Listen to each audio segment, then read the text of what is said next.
Selamat pagi.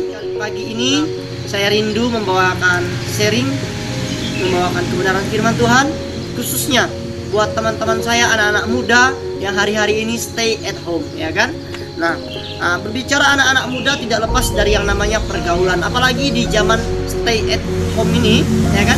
Ini hal yang sangat menyedihkan, hal yang sangat bertentangan dengan anak-anak muda. Karena apa? Karena dunia anak muda itu adalah dunia di mana suka-sukanya di dalam pergaulan. Nah, pagi ini saya mau membawakan tentang pergaulan. Ada satu rema yang menurut saya rindu untuk membagikan kepada teman-teman saya tentang pergaulan. Di dalam 1 Korintus pasal yang ke-15 ayat yang ke-33 berkata, "Janganlah sesat.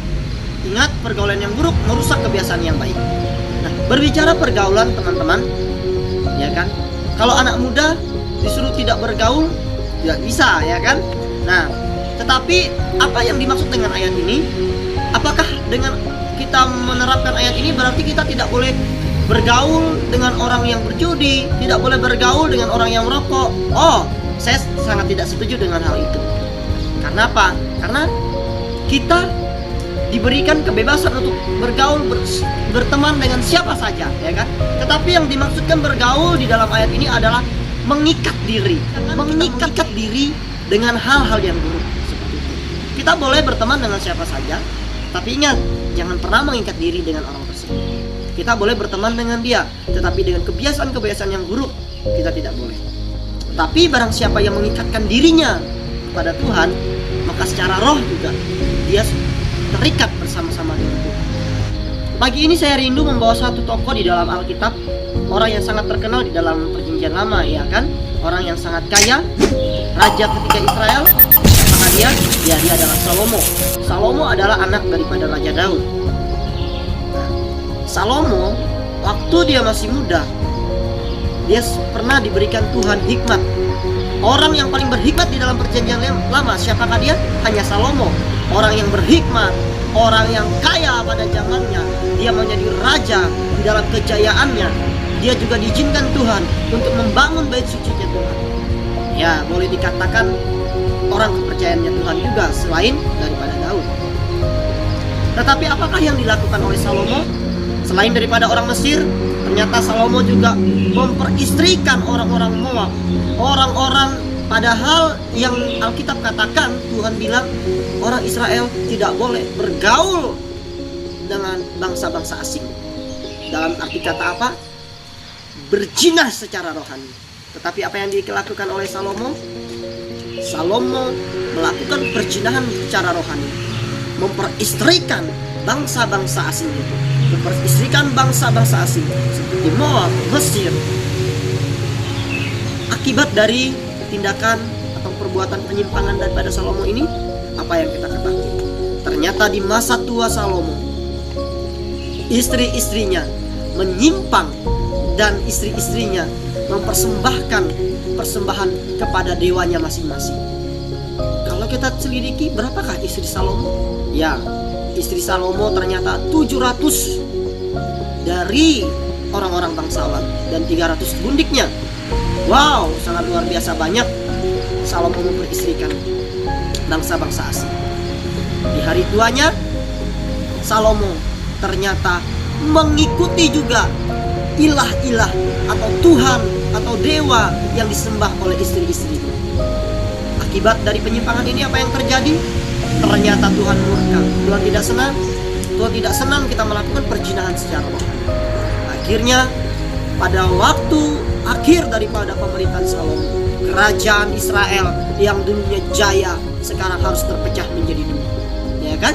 Anaknya Rehabeam dan Yerobeam akhirnya bertentangan, saling merebut kekuasaan. Akhirnya terpecahlah menjadi kerajaan Israel Utara dan Israel Selatan.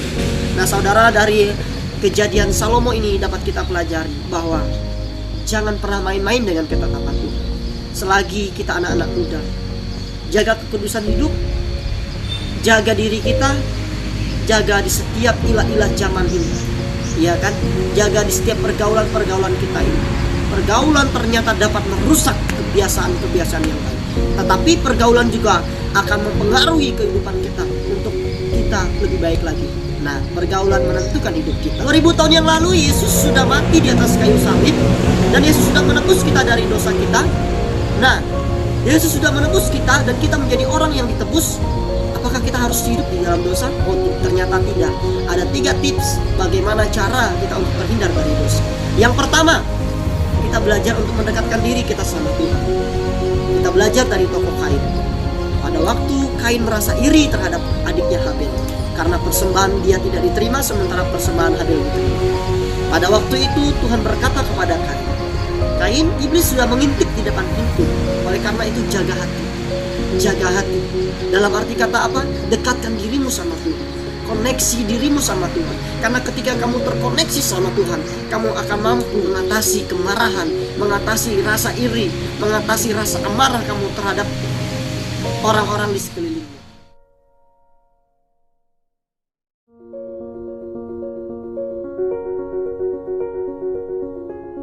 Nah, yang kedua, cara supaya kita terhindar dari dosa adalah kita lari. Kita jangan sok. Kita belajar dari Yusuf.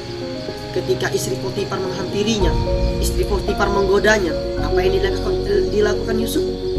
Ya, Yusuf tidak tinggal di situ. Yusuf lari. Kita lihat, padahal Yusuf lari pun masih bisa difitnah oleh istri Potifar.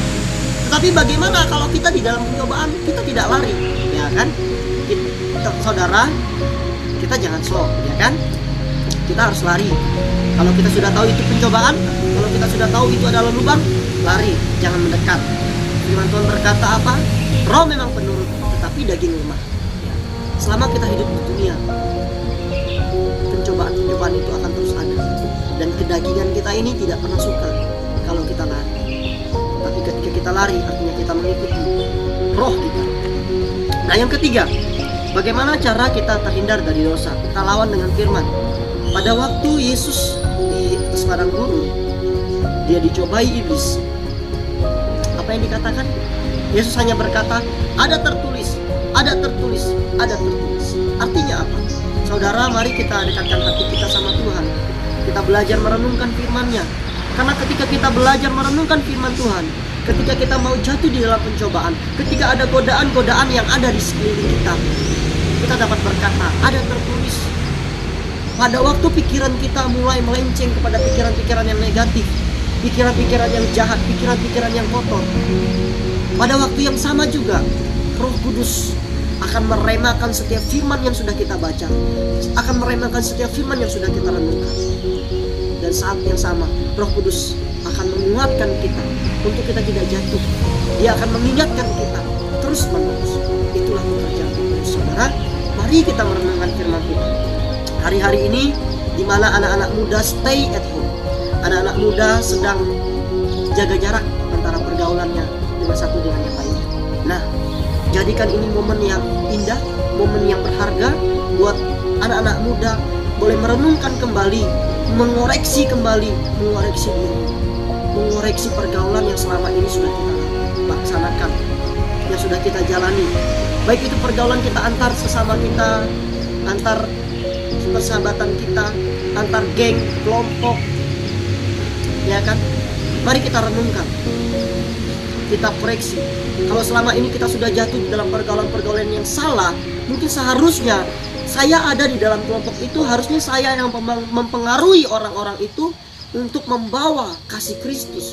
Karena firman Tuhan berkata, kamu adalah terang dan garam dunia, ya kan? Tetapi sebaliknya, ternyata saya yang sudah terpengaruh oleh dunia, terpengaruh oleh kelompok-kelompok yang tidak benar. Mari kita mulai mengoreksi diri kita. Saya tidak bermaksud untuk menghakimi saudara, tetapi sebagai sahabat, saya ingin kita semua mengoreksi hati kita sebagai anak-anak muda. Ingat, masa muda adalah masa yang indah. Masa muda adalah masa di mana Tuhan mau pakai kita bersama-sama untuk menjadi berkat. Hari-hari ini, mari kita merenungkan kembali firman Tuhan. Hanya ini yang dapat saya bagikan pada pagi hari ini. Semoga ini bermanfaat bagi kita semua.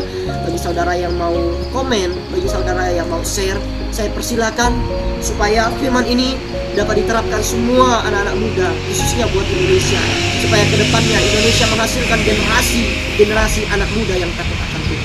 Selamat pagi dan Tuhan memberkati.